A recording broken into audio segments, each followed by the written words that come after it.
Hi, welcome to our tech chat on the DXC Invitational. This is the third of a series we've been doing recently. My name is Faisal Siddiqi. I'm Chief Technologist for Innovation in Ecosystems.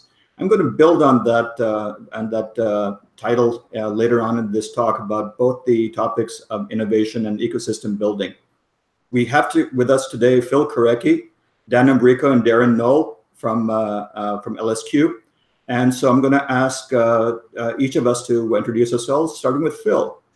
Hey, good morning, everyone. Phil Karecki here. I'm the sector lead technologist for insurance here in the Americas. And I'm working with Faisal on the DXC Invitational as we work to expand our insurance digital ecosystem through new partners, innovations, and relationships, frankly, areas that we've never explored before. Dan? Hi, Dan Ambrico, president here at LSQ. I manage the day-to-day operations. Quickly, a little bit about LSQ. We provide working capital to small businesses. So you could be a startup that just produced your first product, or anywhere from a $300 million logistics company. The one thing most businesses have in common is they lack access to traditional sources of capital. So we leverage technology and our risk-based platform to provide liquidity to small business owners. Happy to be here. Darren. Hi, I'm Darren Noll. I lead the engineering and product teams here at LSQ. I'm a Silicon Valley transplant where I spent the better part of the last decade working at startups in San Francisco.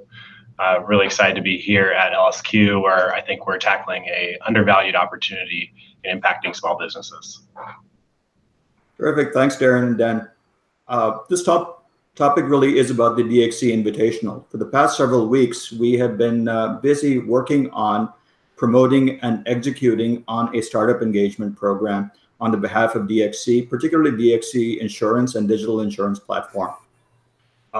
Just in the last few weeks, it's been really exciting because our understanding of engagement with external partners has matured and changed, and really we've gained this new appreciation for all the things that we can and should be doing. In the past few weeks, we've, in addition to just the two promotions that we've done so far on the Invitational, we've launched a reusable engagement program for the Invitational. We've set together the underlying infrastructure for these kinds of partnerships. We're running the Invitational, the DXC Invitational, as a competition. And starting next week, we will be onboarding our next few partners on being able to understand what they can do with us, with the DXC Digital Insurance Platform, and how it may fit into the ecosystem. This will take the form of a pitching event next week, so we're very excited about that. But today, we're talking about our experiences with LSQ. Phil, can you kind of tell us why we're doing it in the first place and how somebody like LSQ may fit? Well, I think a lot of what we've learned on why we're doing this, frankly, comes from our relationship with LSQ and other partners like them. You know, the industry's changed. The nature of the world, how we consume technology, from ubiquitous bandwidth down to the formation of microservices, wrappers, and containers, has really changed what we can and what we will do. You know, 4 years ago, we began our own digital journey, changing our mainframe big iron systems, making them digitally enabled, creating a RESTful API-based, microservices-based ecosystem, building out a platform that's ever-changing. And one of the earliest relationships we've had is with LSQ. And how do we integrate and how do we grow and expand that? And the reality is that we are no longer capable, no one entity is, of being smart enough about everything to know what's coming. The insurance industry is going to be probably the largest consumer of IoT data. That's going to require significant connectivity options, significant analytics, and really change the definition of what is an InsurTech, or even the slightly broader statement of fintech. Organizations like LSQ, MapSite, and others that we're working with have challenged how we define this. And we've kind of woken up to the fact that, one, we're not smart enough to address all the needs that are out there. Two, no one has that scale. And three, there are others who are doing a fantastic job at creating new solutions and new ways to do business, and we want to capitalize on that. And so while LSQ and our relationship predates our Springboard event in Australia and our current Invitational, what we've learned from that partnership, how we've done that integration has been invaluable, and how we're modeling the Invitational and measuring our new partners.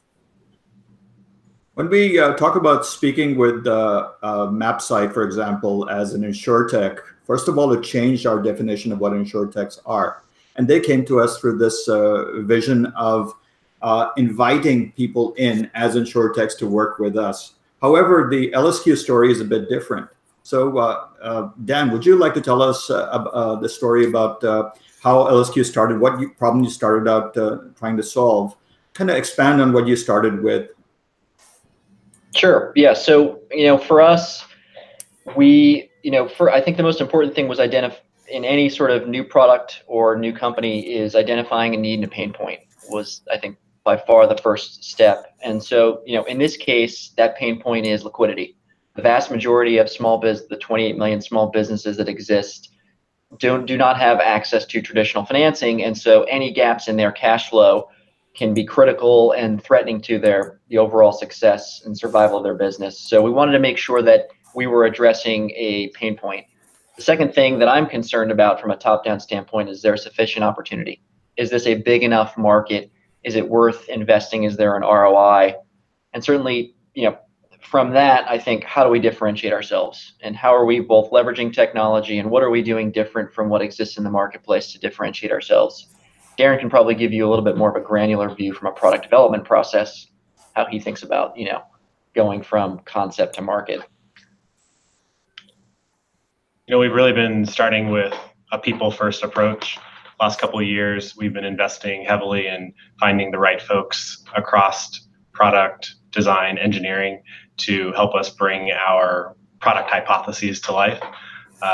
From there, we've taken a pretty standard product approach, as Dan mentioned, really understand the pain points, leverage our network of industry experts to hone in those solutions and develop a plan and collaborate with partners like DXC to bring those to life. Darren, would you like to tell us about the process of product development, what the technology actually became, and how you guys decided to work with somebody like DXC? Sure. Yeah, so we initially started with the idea of providing a payment advance program for law firms, and then that's where we came to the partnership with DXC and the legal solutions suite. On the product and engineering side, we started very high level at first, kind of set the implementation ideas aside and really focused on what the pain points we were trying to solve and identifying the constraints within the existing ecosystem of solutions. Once we mapped out all the various flows, we started to hone in on ones that made sense given our partnership with DXC, and ultimately developed a plan and a roadmap to fulfill those. During the time that you worked with DXC, did your product evolve at all, or was it more or less fully baked during this time?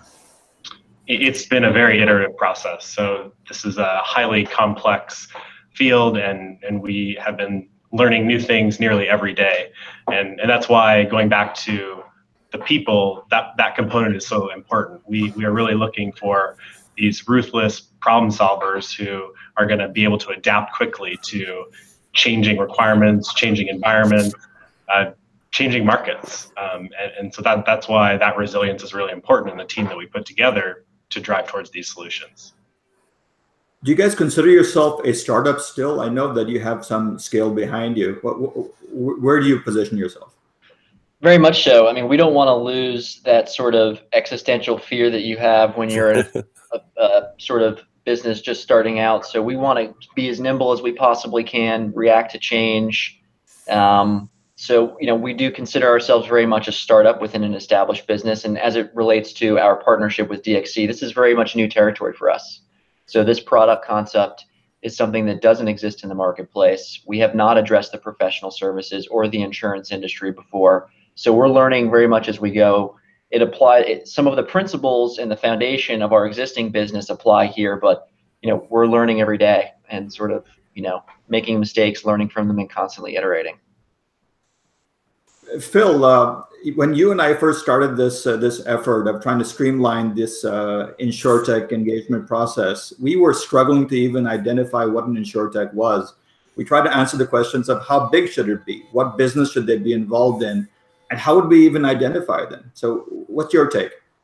Well, I think we've learned to very much broaden the definition. The size of the organization is not necessarily indicative of maturity or scale. We've got partners now that we're hosting that are 5 or 6 folks in size, but deliver a unique solution, efficiency as an example.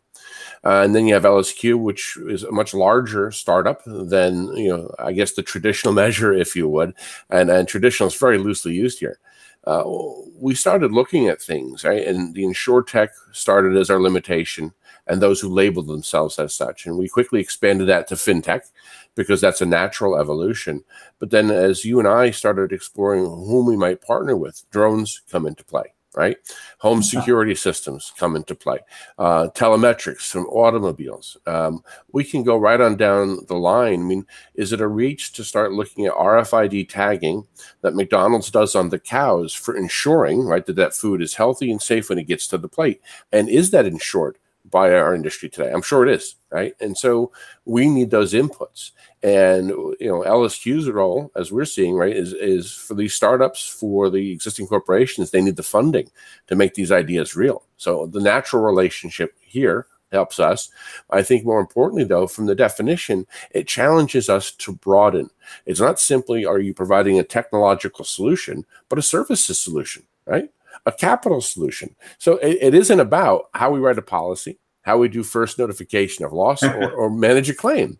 This is about how do we service the industry and let them do those things more efficiently. And I'm telling you, every time we turn around and look, as you know, someone has got something that's fascinating that you or I would never have considered as part of our ecosystem off the cuff. It had to evolve. We had to expand and open our own horizons. And that's input internally, input externally, as well as our clients and partners saying, hey, have you considered doing this? And it really changes the environment. From an LSQ perspective, would you guys have any advice or lessons learned in your own journey? Yeah, I'll start. I think the first is patience. When you're a small company that's wanting to partner with larger companies, I think the first thing you need to prioritize is reputational risk. Larger companies, if they want to take a chance on a smaller company, they're going to be most focused on, does this bring any reputational risk to us? So from investing in it and early on in compliance and the ability to handle the vendor assurance process is certainly something that's probably underappreciated by most startups. And then secondly is, prioritization and resource allocation is critical for any small bit, startup. And dealing with a large partner where you're having to navigate through a potentially lengthy sales cycle can at times be frustrating and scary, and you have to make sure you're balancing that with sufficient opportunity. And taking this to back to the event that we're promoting, the program we're promoting, DXC Invitational. LSQ did not go through that process, through that funnel. I would like to put a hypothetical situation in front of you. If you did not have the advantage of the hard work you've already done, and if Phil and I came to you today and said, hey, here's this engagement program, what would make it attractive to you? What would incentivize you to participate and perhaps compete? No, it's a good question. If you think about a business of our size, how long it would take us to gain the reach of the DXC platform, even more broadly than the insurance context, it could take us years to build that sort of reach and get access to that sort of reach. So the risk in committing resources to an opportunity versus the reward of getting access to the size of the platform that DXC brings, to me, would make it a very easy decision. It would take us years to build the sort of opportunity set that we have through our partnership with DXC. I have to say part of that is genuinely our fault. Some of our processes are overly conservative. Phil, do you want to give us a before and after view of before Invitational and what we expect to happen? Well, I'll actually take it back a little bit further than that, because I think Dan's point is spot on from a reputational perspective, right? I've been with DXC CSC for a long time now and went through the internet heyday, the growth, and the bubble bursting. And, it's a very similar environment today where there were a lot of startups, a lot of new corporations, and we were producing an awful lot in the internet side of the house. So a natural go-to corporation and a bit of a Wild West feeling to it. And we learned a lot of lessons about reputational elements, and the partnerships. Not all of them negative, not all of them positive. It's a growing period for everybody. And so I think that, pre-invitation or coming into this, we were a little more skeptical, right? We had experiences before, see how the industry is changing now. As I mentioned before, we've been on a multi-year journey ourselves already. And now the question is, how do we take those first steps to broaden things? How do we take those first steps to be different? Okay. As our own name implies, DXC, the Digital Transformation Corporation, right? How is it that we embrace these changes, a growing ecosystem, and filter through those things from a relationship, technological, and business value proposition? Those are the three key elements, right? First and foremost, can we work together successfully? Second, does your technology mesh and integrate with ours? And then third, does the combination of those elements bring a business value to our customer base and our ecosystem? And if we can answer those three things successfully, there's a real opportunity here. And I think that's what we're really moving on from the invitational perspective. I would turn it back to Dan, and I've asked the question of MapSite and frankly you, Faisal, earlier. How is it today different for the startup and the new company versus the internet bubble days, right? Like, how are things handled? I suspect part of your existence is based upon the struggles from that time frame, given the nature of the LSQ business. So what do you see different? Is today sustainable versus to that perspective where only a few giants survived? How are you handling those changes, and where do you think we're heading? Yeah, I think when it comes to particularly partnering, the sort of underwriting process is far more about viability and sustainability, and not committing resources if you think that there isn't sufficient capital to, weather the storm, to live through some ups and downs, to, not get it right the first time. So, whereas I think proof of concept was more valuable probably 10, 15 years ago, I think being a viable business, having sufficient funding, having the infrastructure to, handle compliance issues is far more important today than it was, 15, 20 years ago. Darren may have a different perspective. Yeah, I don't have anything to add to that. Dan, there's a question that's popped up twice now in the chat, and it's probably relative to how this question is going. How big was LSQ when you first started? Obviously, it's a handful of people first meeting, but when you first became a functional organization, and how big are you now? How have you seen that growth? How have you seen the industry changes impact that? Yeah, this started with 2 people and, maybe a client, just like any other startup story. We have grown to 130 people today. We, spread across the country with a national footprint. So, we're struggling with growth challenges like any other small business. The ability to be collaborative, be nimble, make decisions quickly has sort of become more challenging as we've grown.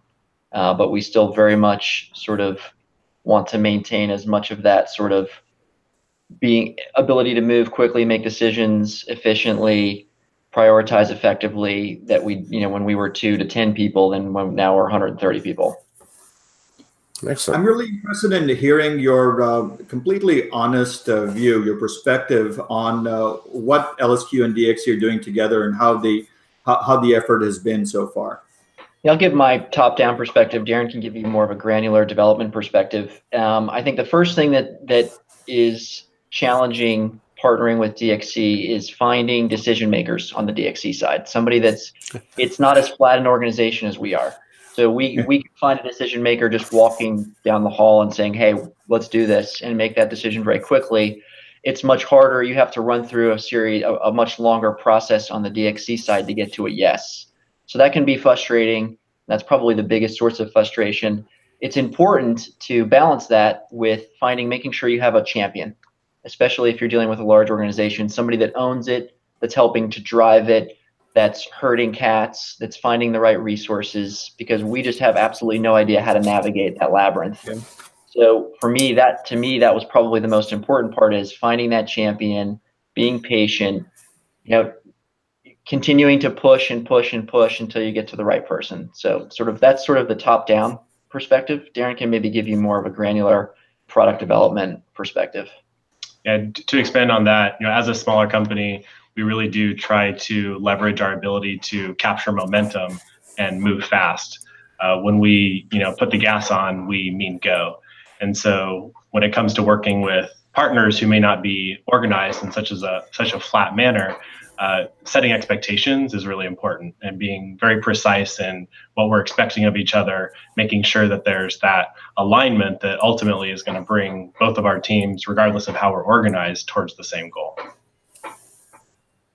And I like I said before, we have bear some responsibility for that, and we are working to solve it. But I would like to just anecdotally hear about how long it took you to start working with us. You mentioned in a previous side conversation, Dan, that it took a certain amount of time for onboarding, and I'd like to hear about that and how it's been since. Sure. I'd say the conceptual conversations and making sure we were addressing a need and there was sufficient opportunity was probably a relatively quick process. I think there was good alignment that there's a real opportunity here. We think we're adding value. We think this will make the DXC platform more sticky and will be valuable to its partners. So that process, I thought, went relatively quickly. The process of negotiating an MSA and making sure that we've checked all of those boxes and going back and forth through the legal process, that's a 60, 90, 120-day process where you kind of feel like you're doing lots of you're taking all these small little steps. You haven't even actually gotten to the product point yet. It can be very frustrating. You have to get through it. It's sort of a rite of passage. I mean, to me, that was probably the most painful part of the onboarding process. We've been in the product development phase now for maybe 45 days. Darren can share with you sort of maybe his observations of how that's gone so far. Sure. We definitely took an effort on our side to kind of shield the product and development focus until we were really ready to begin moving. So once we had the resources allocated on the DXC side, we were really ready to go. And we've established some frequent things. We meet with the developers twice a week on the LSS platform to make sure we're aligned. We collaborate via shared documents on what our next milestones are and specifically what the requirements of those. So we try to keep the cadence and the touch points frequent so that we know that we're moving in synchrony. It's also, though, hard to, I think driving accountability and making sure we stick to deadlines we've found to be somewhat challenging because we're a small company, so it's easy for us to ruthlessly prioritize. Where it's much harder when you're dealing with a bigger partner to get them to do the same. That's a great point. We have the luxury of taking a task force and telling them this is your only priority right now. Many of the folks that we're working with on the DXC side are juggling many things, and so it's easy for one high priority item to pull them off of a project we're collaborating on. I'd like to take this opportunity to make a two-part pitch for what we're doing for this engagement program. Start with the solving the business problem that you mentioned, Dan, for engagement. Phil, do you want to talk about how the DXC Invitational as a program is trying to streamline this onboarding from a business perspective? Yeah, and I'd like to start by answering a different question first, right? We've talked a lot about how we've moved to microservices, open APIs, open source as a means of making our platform more available and accessible. So which begs the question, why an invitational and a competition versus simply an open ecosystem? Well, the answer is that, we don't want everybody and everything on our platform. We want to meet every need. And there are partnerships that are better technologically, relationship-wise, business solution-wise, as I mentioned earlier. And so the invitational helps us both broaden our own understanding of what an InsurTech can be, what problems there are that we're trying to solve and that the industry needs solved, and then frankly to compete them against for a limited attention span. And we just touched on the fact that people can get pulled in many different directions within DXC. So by keeping this focused, by selecting a manageable number of winners and runners up through this process, we really get the best of the best. We make it fair, frankly, for the InsurTechs as well. This is not some extended process that's going to involve months and months of back and forth between us. It's efficient. It helps us become determinate very quickly in a relative sense, right, on which of the firms we want to partner with.